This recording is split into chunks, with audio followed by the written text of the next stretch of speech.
Y vamos a ir a Romanos, capítulo 1. Leímos al comenzar el culto.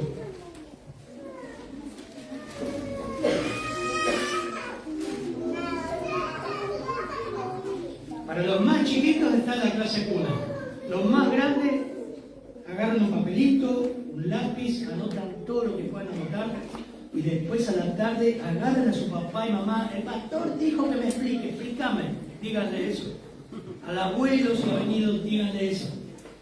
Romanos 1, 16, 17 dice: porque no me avergüenzo del Evangelio, porque es poder de Dios para salvación a todo aquel que en él cree, al judío primeramente y también al griego, porque en el Evangelio la justicia de Dios se revela por fe y para fe, como está escrito: mas el justo por la fe vivirá. Padre, gracias por este texto que hoy podemos estudiar y animarnos unos a otros, Señor. Oramos para que tu Espíritu ministre, ilumine, guíe, Señor. Y también si hay alguien que no ha nacido nuevo, pueda entender este precioso pasaje. En tu nombre, Señor. Amén. Amén. Es un pasaje que cada tanto me gusta volver a predicarlo más, porque como dice, se va renovando y va viniendo más gente nueva. Y una de las cosas que no nos debe cansar nunca es predicar el Evangelio. Y nosotros debemos evaluarnos qué nos motiva a predicar el Evangelio. ¿Por qué predicar el Evangelio? Arriba hablábamos con los nuevos candidatos a miembros de que todo papá y toda mamá es responsable de predicar bien el Evangelio de los niños. No diluirlo tanto, sino ir explicándole desde niños, desde Génesis, todo el plan de salvación. Las doctrinas de las Escrituras a los niños, a los nietos, a los hijos, a los vecinos. Pero acá vamos a encontrar tres motivaciones. Porque a veces podés predicar el Evangelio porque el pastor dice que hay que predicar, o la Biblia dice que hay que predicar. Pero Pablo te va a mostrar a través de estos pasajes las motivaciones correctas que nos llevan a predicar, a dar el Evangelio a las personas, las buenas nuevas. Y nos encontramos en la carta de Pablo a los romanos. Hermanas, una carta que hizo llegar Febe, una mujer, por una dama, una diaconisa, una sierva. Pablo desde Corinto manda esta carta en el año 56 después de Cristo. Por una hermana fiel. Tenemos hoy la epístola de los romanos, Febe. Pero en la epístola de los romanos, Pablo incluye la más clara definición de tema que se encuentra en cualquiera de sus epístolas. Estos pasajes, versículos 16 y especialmente el 17, representan un resumen de la doctrina paulina, del Evangelio, y afirma el compromiso con el Evangelio y lo identifica con el poder de Dios para salvar. Es la revelación de la justicia de Dios. También Pablo va a Habacuc, capítulo 2, versículo 4, en la cita del versículo 17. En un contexto, como leímos, a Dios, y estoy a anunciaros el Evangelio también a vosotros que estáis en Roma. ¡Qué hermoso! Pablo se sentía deudor. Un pastor calificó esta expresión como compulsión divina, que significa que no tiene otra alternativa que dar el Evangelio. Yo creo, hermano, que como iglesia eso revitaliza la iglesia. Cuando ponemos los ojos en el Señor nos lleva a predicar el Evangelio. No hay nada más lindo que predicar el Evangelio. Te quita el centro de vos, la mirada de vos mismo y la pones en otro. Te quita tu centralidad y la colocas en Dios. Predicar el Evangelio. Dice Pablo, soy deudor. Me siento deudor a todos, a sabios y a no sabios, a griegos y a no griegos.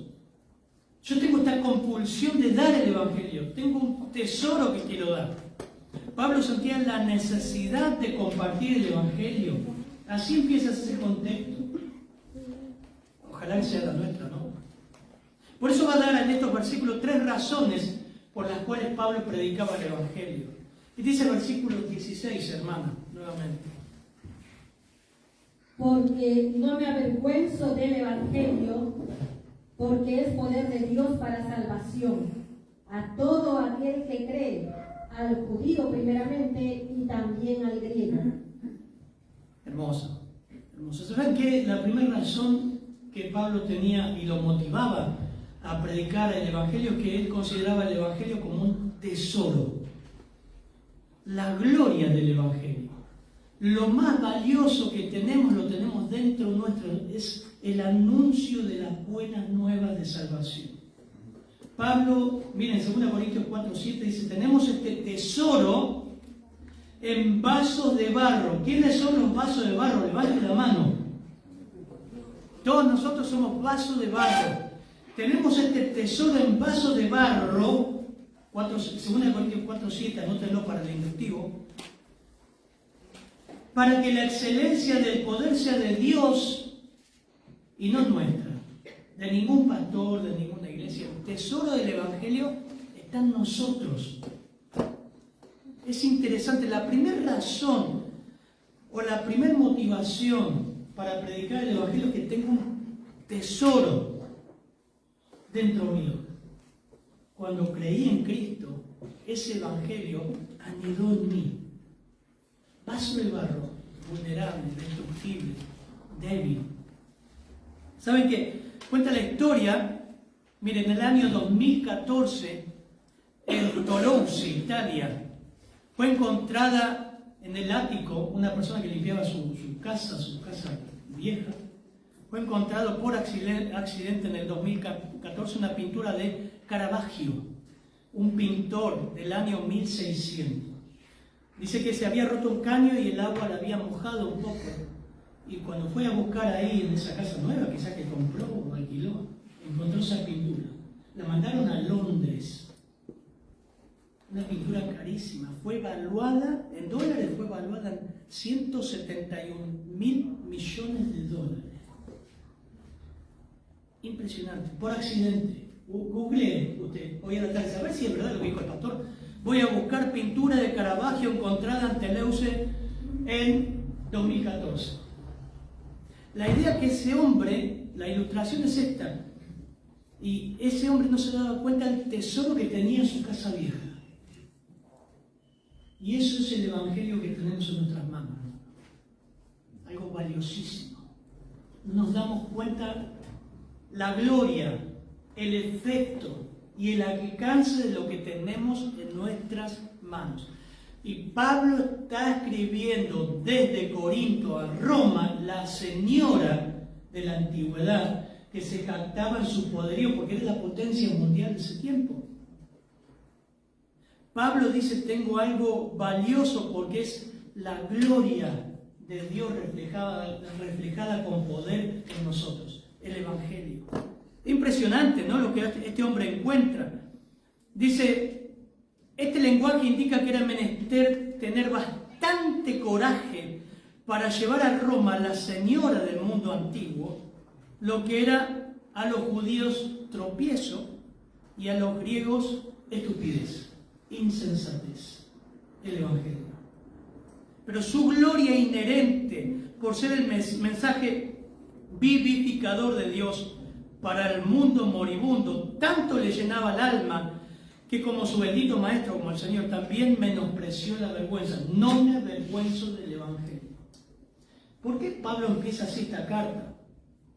Porque era una tontería llevar este Evangelio semejante imperio al imperio de Roma. Un autor dijo que el Evangelio es de un carpintero crucificado en las calles de Roma imperial. ¿No es una idea tan incongruente como para que uno se avergüence de tal proyecto? El Señor fue crucificado en Jerusalén, pero por los romanos como un delincuente, como lo más bajo, por los romanos.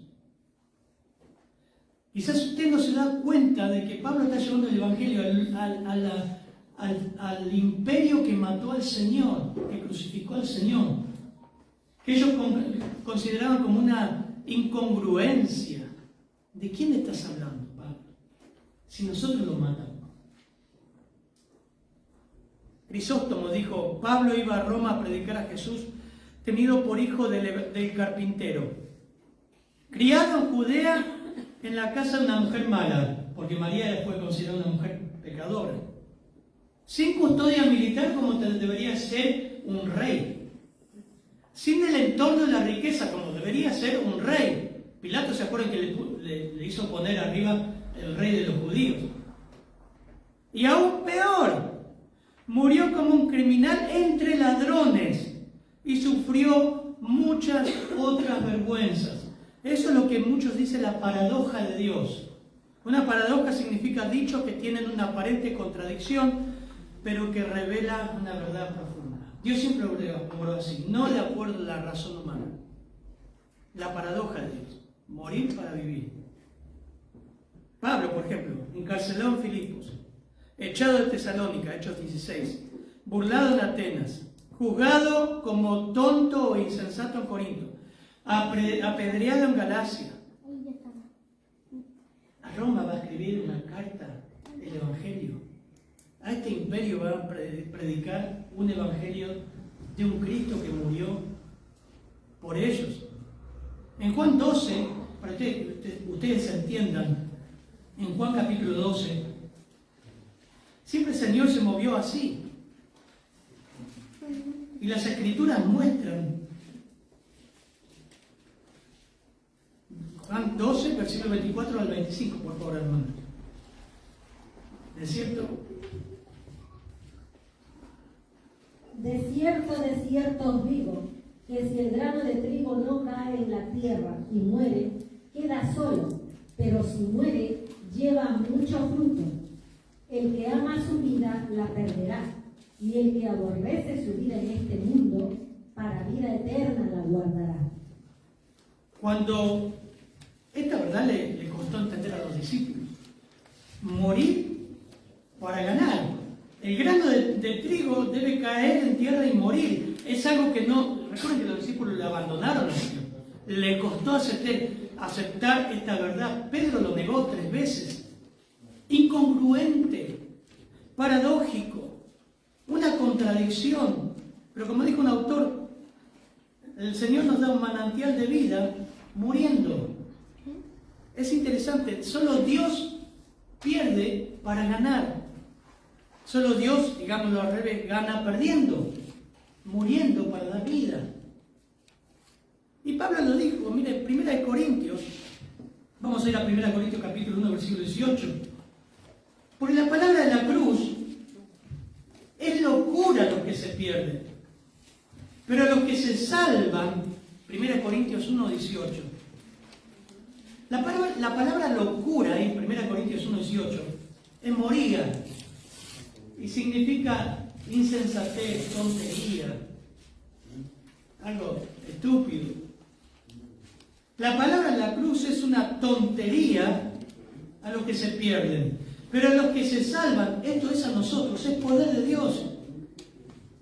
Y acá Pablo empieza a hablar de esta paradoja que les digo. Está escrito, destruiré la sabiduría de los sabios y desecharé el entendimiento de los entendidos. Y dice, ¿dónde está el sabio? ¿Dónde está el escriba? ¿Dónde está el disputador de este siglo? ¿No ha enloquecido Dios la sabiduría del mundo? Pues ya que en la sabiduría de Dios, el mundo no conoció a Dios mediante la sabiduría, agradó a Dios salvar a los creyentes por la tontería de la predicación. Versículo 22 de 1 Corintios 1. Porque los judíos piden señales, ya lo hemos hablado de eso continuamente. Muéstranos. Y los griegos buscan sabiduría, los corintios buscaban eso, oratoria, sabiduría, filosofía. No ha cambiado mucho los tiempos.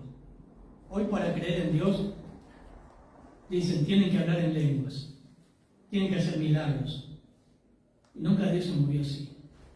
Los milagros fueron para identificar y autenticar el mensaje del Señor.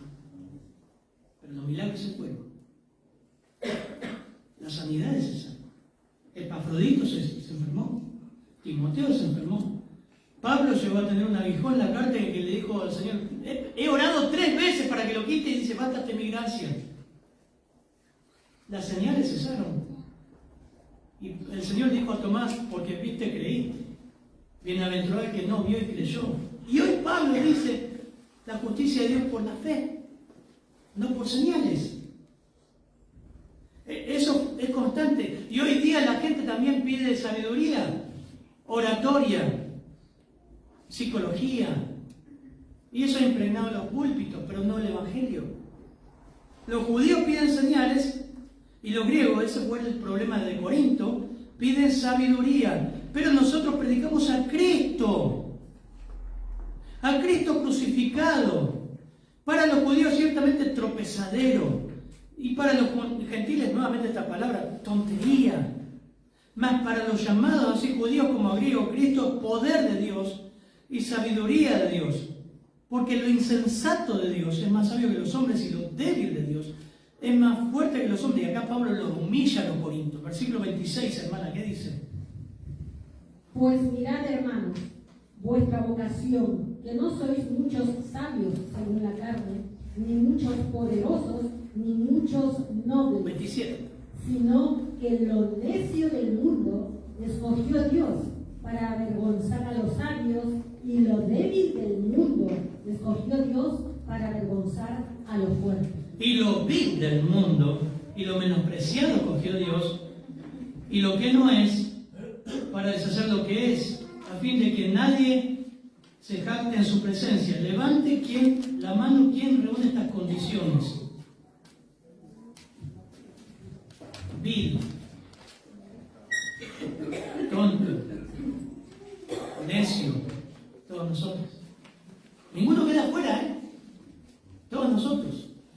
Nadie se puede jactar en su presencia. Bueno, Señor, yo llevo acá, fui una buena persona, fui a tu iglesia, di diezmo, di ofrenda. Apartados de mí, nunca los conocí. Pero Dios escogió a aquella persona que se humilló delante de él. Volviendo a Pablo, este es el evangelio que predicaba. Aún en aquel tiempo era considerado como algo tonto. Siempre se mantuvo ansioso de predicar el evangelio. Aquí en Roma era el núcleo del poder político del mundo antiguo.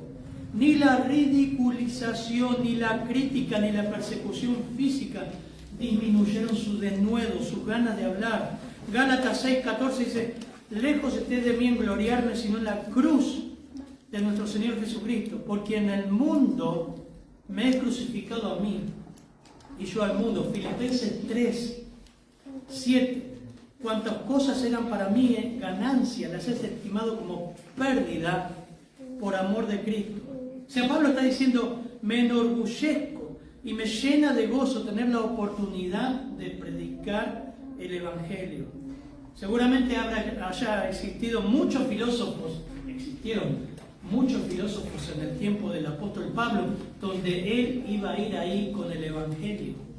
Siempre los romanos andaban jactándose, hermanos, de su poder militar, de sus conquistas, de sus autopistas de piedra, de sus puentes, de su arquitectura, de sus dioses. Pero Pablo ofrecía algo mucho mejor que su poderío militar, el Evangelio.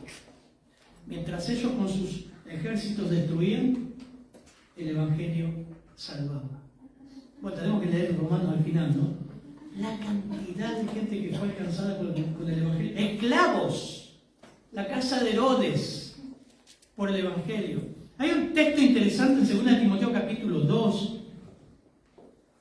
que la parte negativa de esto, vemos que, hermanos, si te avergonzás continuamente de dar el Evangelio, Timoteo dice, por tanto, 2 Timoteo capítulo 2, versículos 10 al 13. A ver, hermana. 2, 10 al 13. Por tanto, todo lo soporto por amor de los escogidos, para que ellos también obtengan la salvación que es en Cristo Jesús con gloria eterna. Palabra fiel es esta: si somos muertos con Él, también viviremos con Él. Si sufrimos, también reinaremos con Él. Si le negaremos, Él también nos negará. Si fuéramos infieles, Él permanece fiel. Él no puede negarse a sí mismo. Algunos pueden decir, bueno, pastor, ve que acá en la Biblia dice que podemos perder la salvación. No, no está diciendo eso.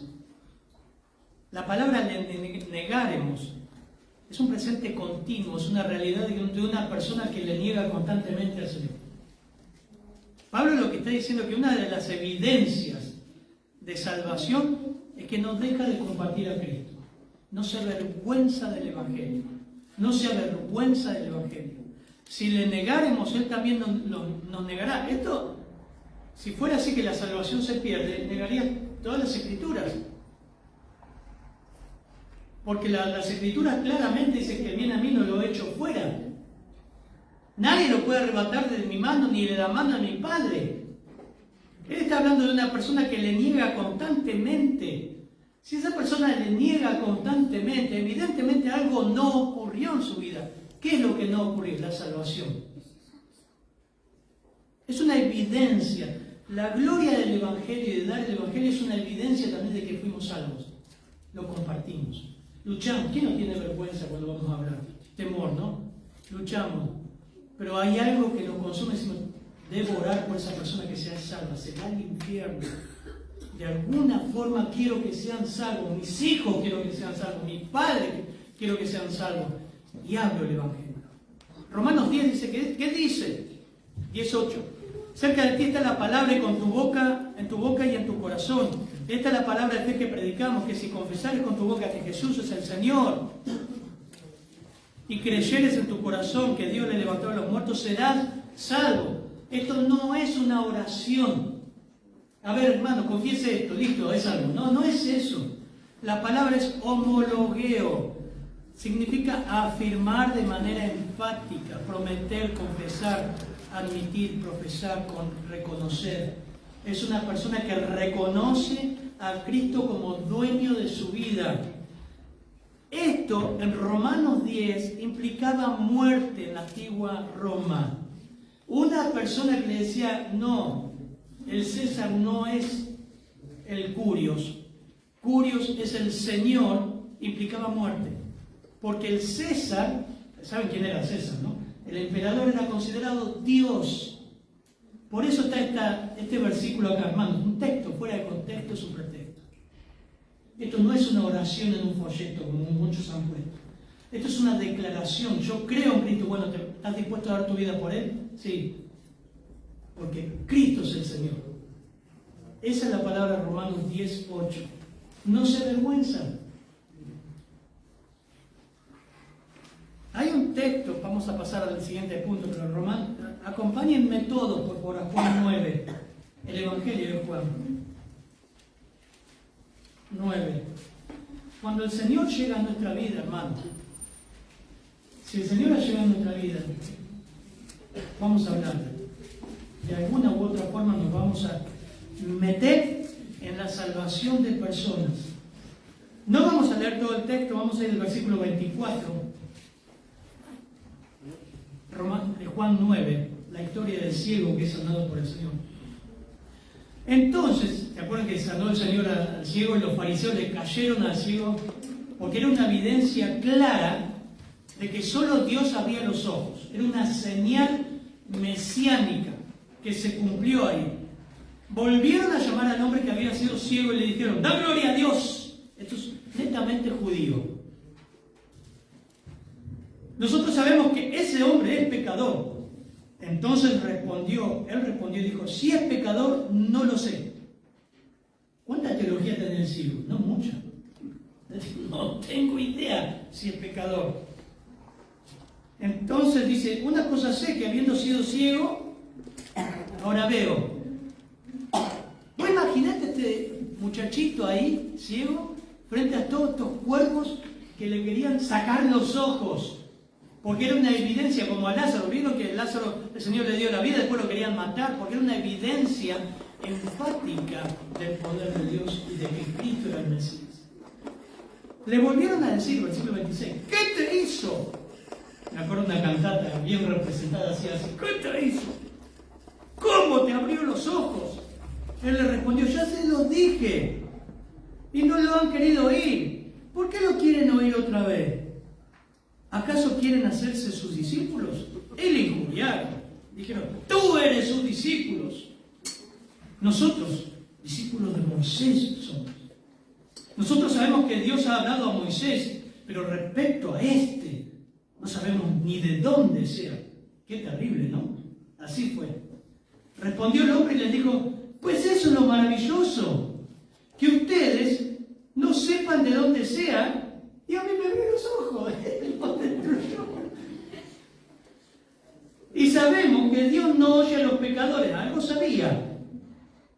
Pero si alguno es temeroso de Dios y hace su voluntad, a él se oye. Era judío el ciego. Desde el principio no se ha oído, mirá el argumento que le dio el ciego. Desde el principio no se ha oído decir que a alguno abriese los ojos a uno que nació ciego. Si esto no viniera de Dios, nada podría ser. Oh, imagínate los ánimos ahí. Versículo 34. Respondieron y dijeron: tú naciste de todo en el pecado y nos enseñas a nosotros. Y esta frase es terrible, ¿no? 34. Le expulsaron. Dar testimonio de Cristo, le expulsaron. Usted no sabe lo que significó eso. Significa que este ciego no fue recibido por sus padres, quedó fuera de todo lo religioso, empezó a pasar hambre, lo excluyeron de todo. Fue terrible. Sigan la lectura, que el Señor se compadece y dice: oyó Jesús que habían sido expulsados, y hallándole le dijo: ¿crees tú en el Hijo de Dios? Respondió él y le dijo: ¿quién es, Señor, para que crea en él? Y le dijo Jesús: pues le has visto, el que habla contigo, él es. Creo, Señor, y le adoro. Tremendo, hermoso, precioso. Es para leerlo, disfrutarlo este pasaje, todo el capítulo. Pero hermano, ¿qué relación tienes con el Evangelio? ¿Realmente te has identificado con Cristo y hablas de Cristo? Hoy tenemos la cena, ¿no? Y significa lo que Él hizo por nosotros.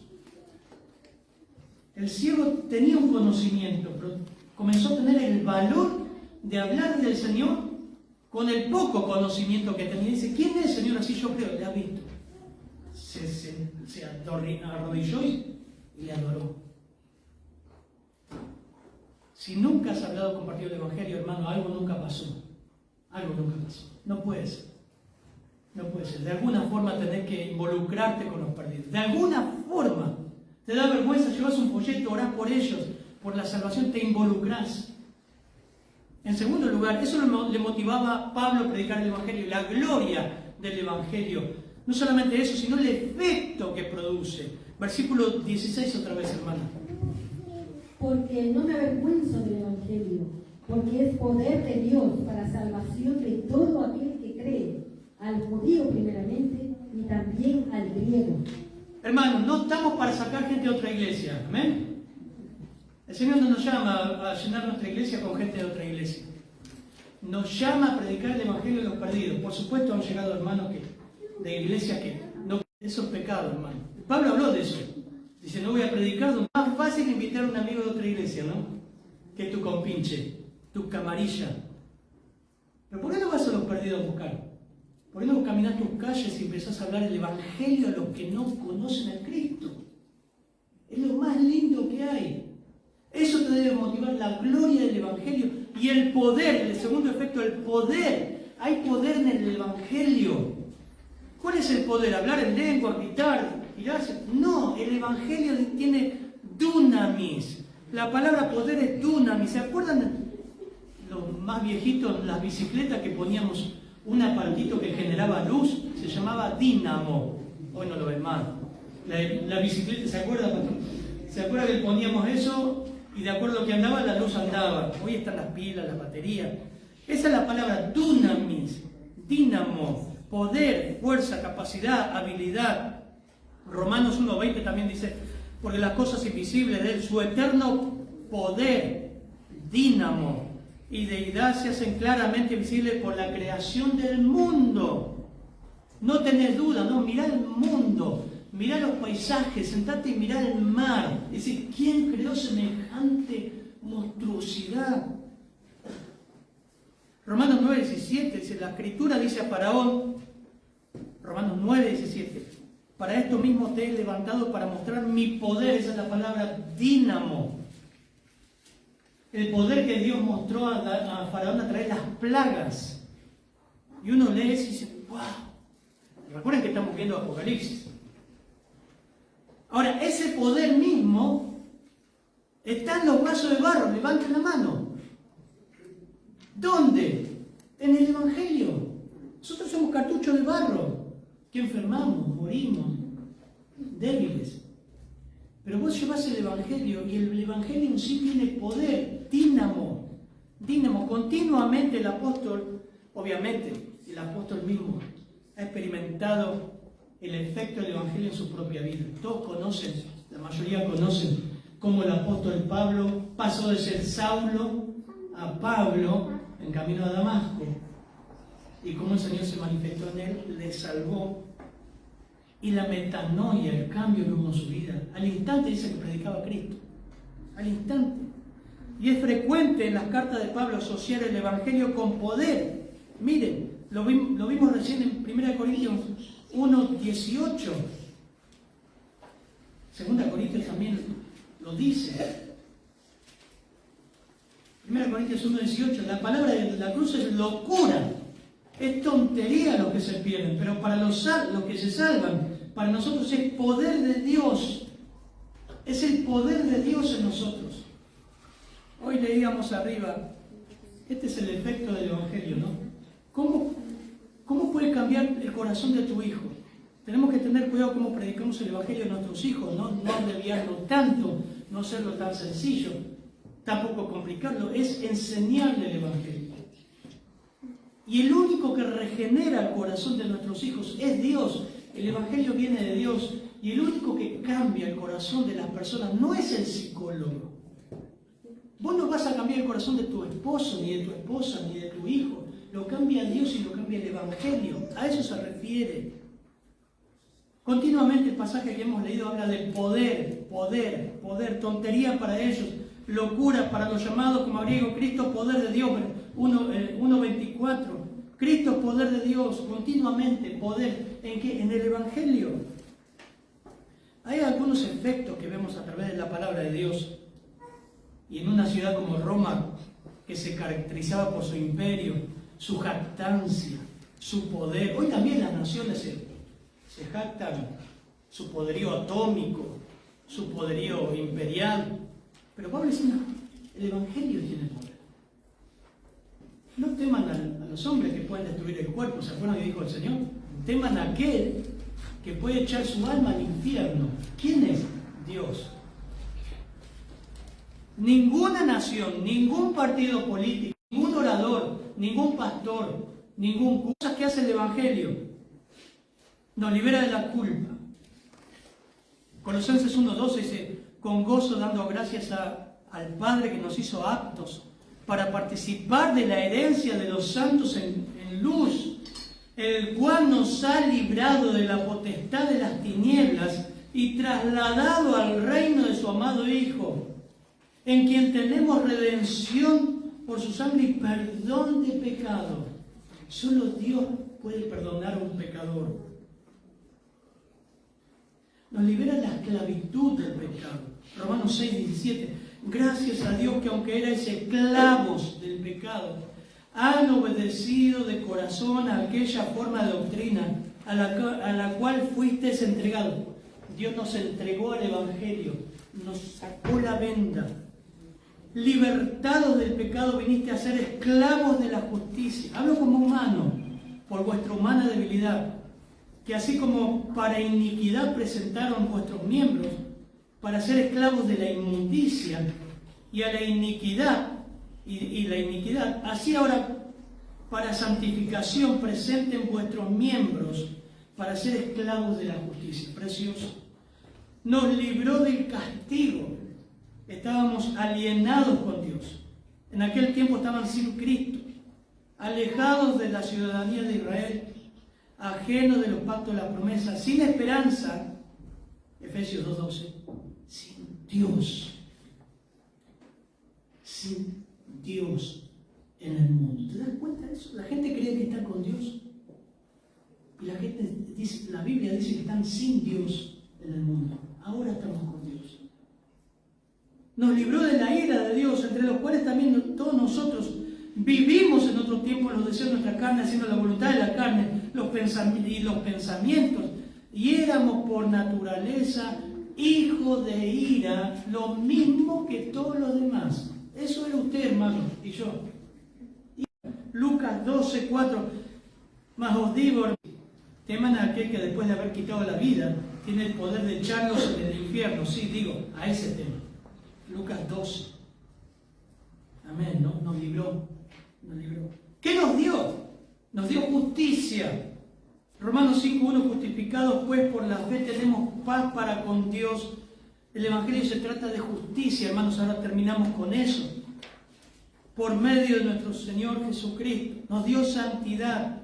Os ruego, hermanos, que por la misericordia de Dios, Romanos 12, que presentéis vuestros cuerpos en sacrificio vivo, santo, agradable a Dios, que es vuestro culto racional.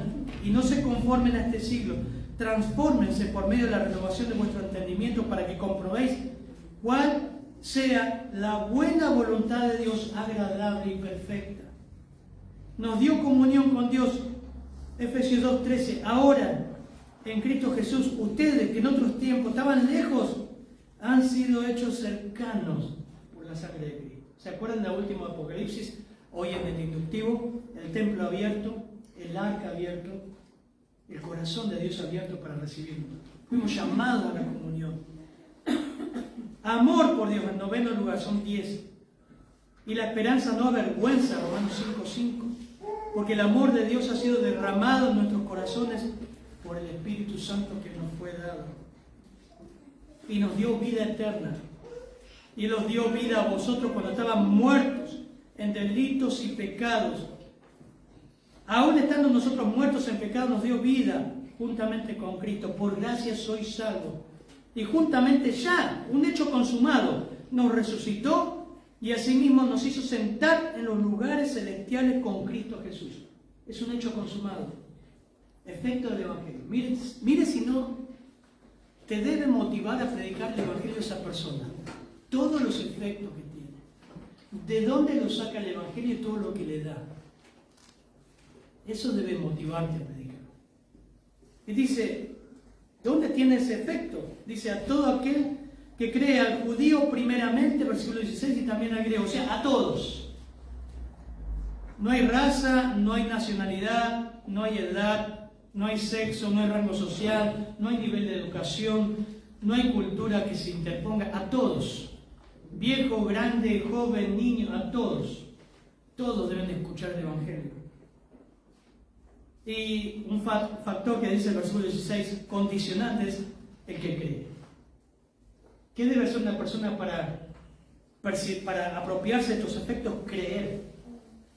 Ahora es interesante la definición de creer, porque Santiago dice que los demonios también creen, ¿no? ¿Y qué más? Y tiemblan.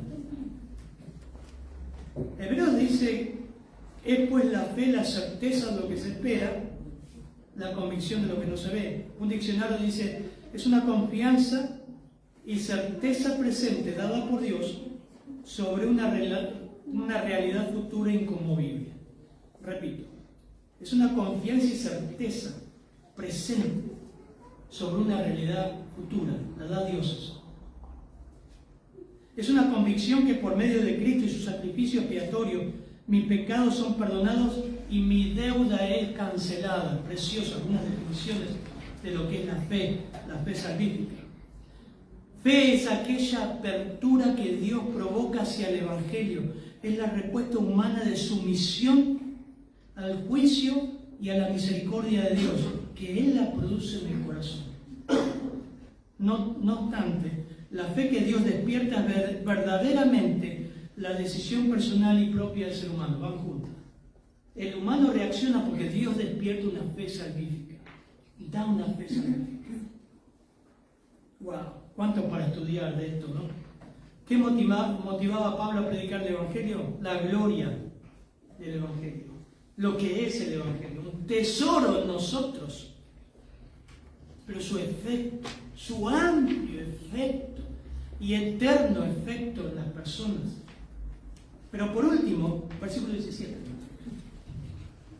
Porque en el Evangelio la justicia de Dios se revela por fe y para fe, como está escrito, mas el justo por fe vivirá. Esto animaba al apóstol Pablo también, en último lugar, la justicia de Dios que procede de Dios. ¿Qué significa esto? Bueno, Lutero es alguien que luchó con este concepto y un día por iluminación, o sea, Dios le abrió la mente para que entienda que esta justicia no es retributiva, sino que es libremente imputada al pecador. ¿Qué significa? Que no hay que trabajar y hacer algo para ser justificado por. Que no es que Dios me da en pago por lo que yo hago. No es por obras, para que nadie se gloríe, sino que es imputada a alguien sin merecerlo por la obra de Cristo. ¿Se entiende, hermano?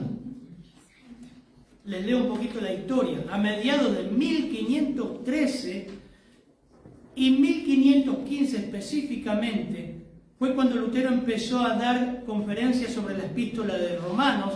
Fíjense que viene octubre ahora, el día de la Reforma, el 31 de octubre, que llegó a su verdadero descubrimiento. Pues él mismo dijo después que fue en el primer capítulo de esta epístola donde estamos ahora, que encontró las respuestas a su dificultad. La respuesta no vino fácilmente, que él descubriera en el primer capítulo de Romanos que el justo por la fe vivirá. Según él, contó que tuvo una gran lucha para conciliar esta idea. Según el texto, el Evangelio es la revelación de la justicia de Dios. Para él la respuesta fue sorprendente. La justicia de Dios no se refiere aquí, como piensa la teología tradicional, al hecho de que Dios castigue a los pecadores y deban trabajar para ser justificados. Se refiere más bien a la justicia del justo, que no es obra suya, sino que es un don de Dios. La justicia de Dios es la que tiene que ver, la que vive por fe, viene por fe.